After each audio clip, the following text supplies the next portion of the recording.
Hi, I'm Martha. It is the 19th of May 2024.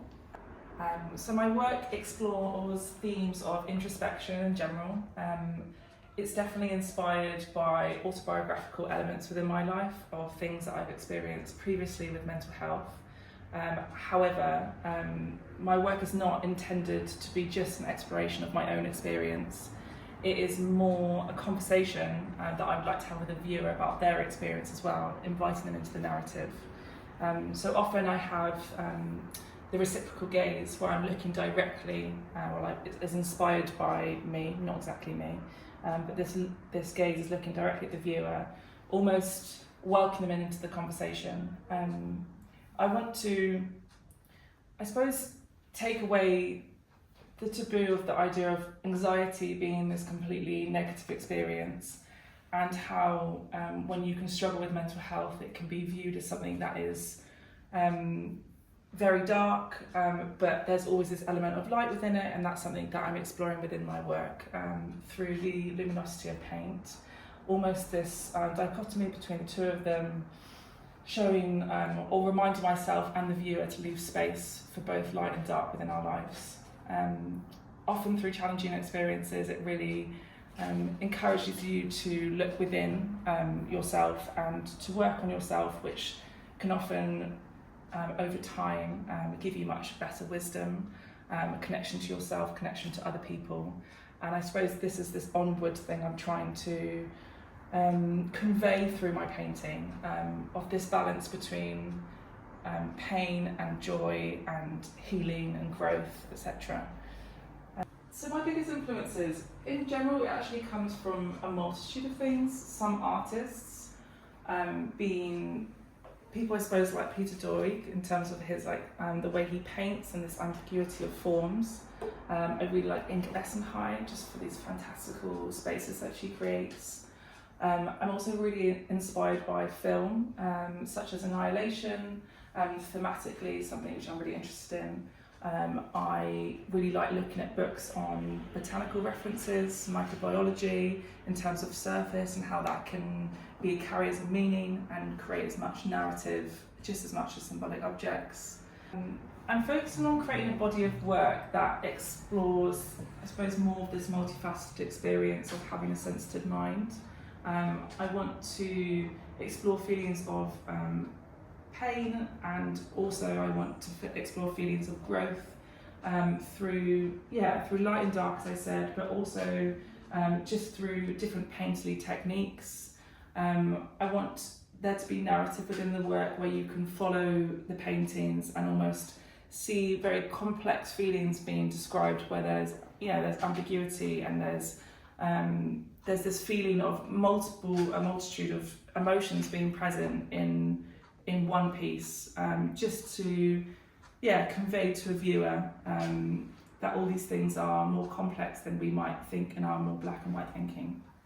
Being an artist does have its challenges, for sure. I think the balance in general in life, for many people, mostly for creatives, I think, of just being able to give yourself the time to develop and commit to your practice to try and be this best artist that you can possibly be, whilst also making a living in a world which costs a lot. So that can be massively challenging. I think also just not giving up on yourself. There is multiple of things of this very competitive. It's a very competitive world, and you just have to keep on pushing and keep on believing in yourself, and just keep on making. And I feel like that is going to be the road to success, hopefully. I think for my younger self, I would have potentially tried to encourage me to pursue my art career a little sooner. I think I previously had full-time jobs where I always had my art practice, and that is a necessity. However, I wish I had pushed it a little bit sooner, and I think this idea of patience and really leaning into being patient for your own self to get to a point where you feel confident in, and for your work to be viewed by others as well. So that would be my advice. I'm always trying to experiment with different ways of making mark making. I really loved the way that ink studies come out in general, just because of the fluidity of the water and the ink and how they respond and create really beautiful textures, which can be quite hard to control. I suppose over the last couple of years in which I've been developing my practice, I've been trying to experiment with oils becoming more fluid and there being this, I suppose, being more chance of accident, and that becoming just as important as actual controlled marks. So often in paintings I'll start with an acrylic base with acrylic ink, just to kind of start off that fluidity, to start distorting forms where there are some areas where figuration dissolves into abstraction, and that being a starting point to then build with oils. So I often, on top of that, will quite generously apply oil paint with oil mediums and then almost break down the paint with the thinners to reveal some of these textures underneath it, and you can start to create really lovely layering of quite abstract marks in lots of different ways.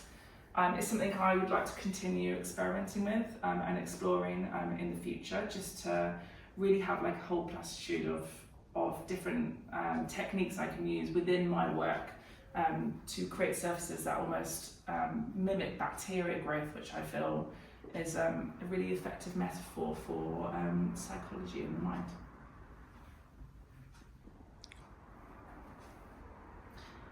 So yeah, music is really important to me, just in generally like relaxing into something. I think those days in which you're like listening to the right music for your right mood and you're painting and it's going well, it's like the most magical feeling. I think sometimes I really like Jazz FM, for example, or just like quite relaxed music, and then there'll be other times where I'm more in the mood for something much more upbeat. I will sometimes listen to podcasts which are actually quite relevant to my practice, which can inspire me to make and think of ideas, and I also listen to audiobooks as well, so it just completely depends on mood, but audio is very important for me to feel quite relaxed in the studio. I recently sold a painting where someone kind of came into the studio and they felt quite emotional at that painting because they had gone on their own healing journey, and it really connected to them in that way, and that's why they decided to buy it. And that experience of them and their partner feeling quite emotional at their own healing journey was a super magical moment for me, because I felt like I'd use my own experience to connect to someone else, and for them to feel that way about a work felt very satisfying, and something that I would hope that other people could connect to with other works as well. I suppose the biggest thing that I hope people take away would almost be this sense of hope within it. I think when you have anxiety or mental health experiences, I think it can be so viewed as very black and white thinking, and I want to almost open the conversation of it not necessarily being a completely bad thing. It can bring a lot of joy to your life at different times.